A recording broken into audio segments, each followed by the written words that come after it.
Hello and welcome to Coffee Break. And today we're going to be interviewing Miss Pam Ajayi and her daughter Georgia Barnes. Ladies, thank you so much for coming on today. We really appreciate you coming on to talk about your foundation and all the work that you're doing with the blind community. Miss Pam, now I met you here in Dallas Yes. at a comedy show. And it was so nice to meet you. I'm so glad that you reached out. And I will be performing and being the mistress of ceremonies for your gala, the 12th Yes. annual gala for the Alice Givens Foundation. Can you please tell us a little bit about your foundation, how it got started, and what you guys are doing with it in this area?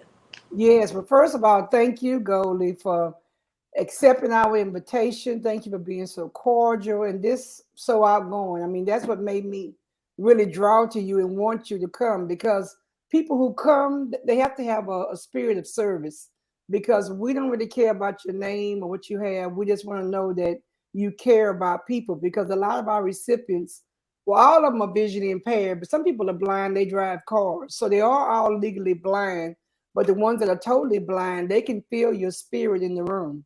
So when we invited you, we were just thinking about how much warmth and fun is going to be that night. But our foundation is an offspring of my mom. That's her name, Alice Gibbons Jones. And before she passed away, she was totally blind. And blindness affects the whole family. So when she first lost her sight, the first thing she thought about, what about the children?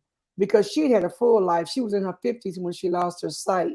So she had been a nurse. She had worked. I mean, my mom, she was just a go-getter. But anyway, so when she passed away in '08, we decided that we would start a foundation in her name because we have always been, well, I've been a part of the blind community over 25 years. So we used to be a part of the American Council of the Blind, and they would kind of just they would give scholarships, they would just hand them out. And my mom always thought that they should have something more grand. She was just a woman that some people can just even make a peanut butter and jelly sandwich, but it's the way it's presented. You like, wow, is this peanut butter and jelly? Well, that's who she was. So her thing was, Pam, we have to, I want to have something that's really nice. So 2 years before her death, she did start a luncheon through the American Council of the Blind, and we would have it. So when she died, we decided to start a foundation in her name. And so every year we take at least 3 to 4 students and we give them $1,000 scholarships.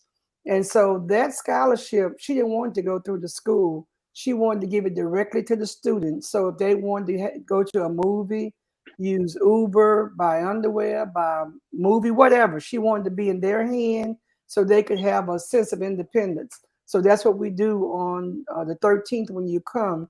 The scholars will be there. We have other people to give them a big send off.